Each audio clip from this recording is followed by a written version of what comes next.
I miss you my little brother. मैंने भी तुम्हें और मॉम को बहुत मिस किया। अब बहुत वक्त हो गया है, क्या हमें फिर से अदला बदली करनी चाहिए? मैं भी चाहता हूँ कि हम जल्दी से जल्दी अदला बदली करें, लेकिन तुमने तो स्कूल जाना शुरू कर दिया है ना, और मैंने सुना है कि स्कूल में लड़कियों की यूनिफॉर्म लड़कों से अलग होती है। आई मीन लड़कियों को तो स्कर्ट पहनकर जाना होता है ना। लाइव स्ट्रीमर्स के लिए ये कॉन्टेस्ट किसी ओलंपिक से कम नहीं थी। जीतने वाला अगले राउंड की ओर प्रोग्रेस कर जाता।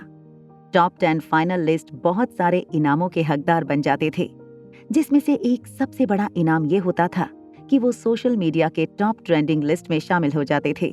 जब कस्टमर केयर से 2 बार रिया को अपना फोटो अपलोड करने की रिक्वेस्ट आई, तब रिया ने गेमिंग प्लेटफॉर्म की विंडो को क्लोज कर दिया। उसे लगा ऐसा करने से बिना फोटो के ही वो उस कॉन्टेस्ट का हिस्सा बन पाएगी। मगर जो बात रिया को नहीं पता वो ये थी कि ई कस्टमर स्टाफ ने रिया के मेल बॉक्स में एक मेल भेजा था, जिसमें साफ लिखा था कि रिया का फोटोग्राफ ना मिलने पर वो रिया की लाइव स्ट्रीम वाली तस्वीर प्लेटफॉर्म पर अपलोड कर देंगे। जब अनिका बेडरूम में आई, तब अनिका ने देखा रिया बालकनी में बैठकर मोबाइल पर बहुत ही पैशनेटली अपनी गेम खेल रही थी। अनिका ने राइटिंग टेबल के पास जाकर लैपटॉप खोला। अनिका ने होम स्क्रीन पर दिए गए लिंक पर क्लिक किया, जिसका नाम था इंपीरियल चैट रूम। अनिका ने अपना आईडी और पासवर्ड डालकर इस चैट रूम में लॉगिन कर लिया। इस चैट रूम में लगभग 12 से 13 लोग मौजूद थे। इंपीरियल चैट रूम का अकाउंट एक बहुत ही लिमिटेड और प्रीमियम मेंबर्स के लिए यूजर अकाउंट था। यहाँ कुछ लोग हर महीने किसी एक दिन एक प्री डिसाइडेड टाइम पर इस अकाउंट में लॉगिन करते। अनिका लैपटॉप के सामने बैठ गई। सारे के सारे मेंबर्स ने किसी न किसी जानवर के नाम से अपने आप को इस इंपीरियल मेंबर्स ग्रुप में रजिस्टर किया था। सब लोग बस यही जानना चाहते थे कि द किंग क्या कहना चाहते हैं। इंपीरियल मेंबर ग्रुप के हेड ने मैसेज भेजते हुए सबसे कहा, हाउसिंग प्राइस अगले 10 साल के लिए स्टेडी रहेंगे। हमें ये ध्यान रखना होगा कि अब मार्केट ना तो आपको अपवर्ड ट्रेंड दिखाए और ना ही डाउनवर्ड ट्रेंड। अगर किंग के बाद कोई सबसे ज्यादा पावरफुल मेंबर है तो वो ईगल ही था। अनिका कभी चैट रूम में कोई मैसेज या सुझाव नहीं देती, मगर चैट में पार्टिसिपेट करके उसे देश और दुनिया में चल रहे पॉलिटिकल एनवायरनमेंट के बारे में पहले से पता हो जाता था।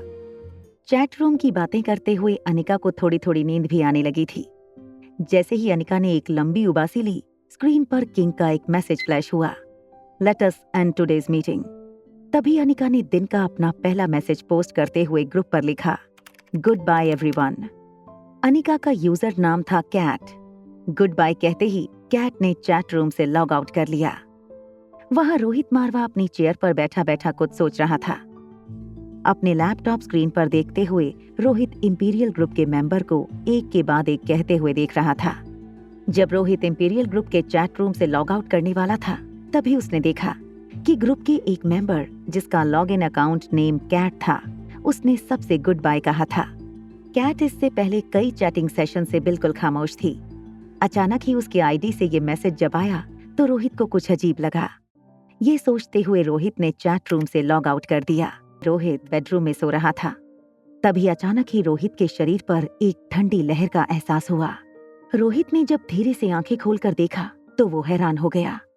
बेडरूम का दरवाजा अपने आप खुलने लगा। दरवाजे से एक मध्यम कद की लड़की चेहरे पर घूंघट ओढ़े रोहित के पास चली आ रही थी।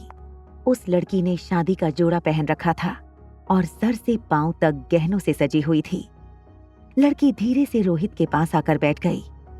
रोहित ये देखकर हैरान हो गया कि शादी के जोड़े में जो लड़की अभी अभी उसके बेडरूम में आई थी, वो और कोई नहीं बल्कि अनिका थी।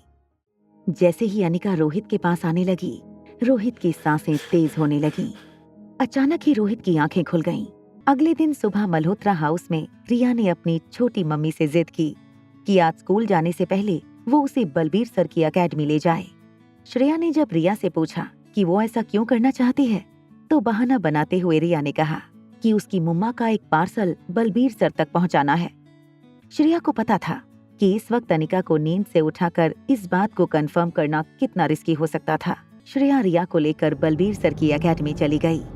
श्रेया को वेटिंग एरिया में छोड़कर रिया अंदर चली गई। एकेडमी में आर्यन पहले से रिया का इंतजार कर रहा था।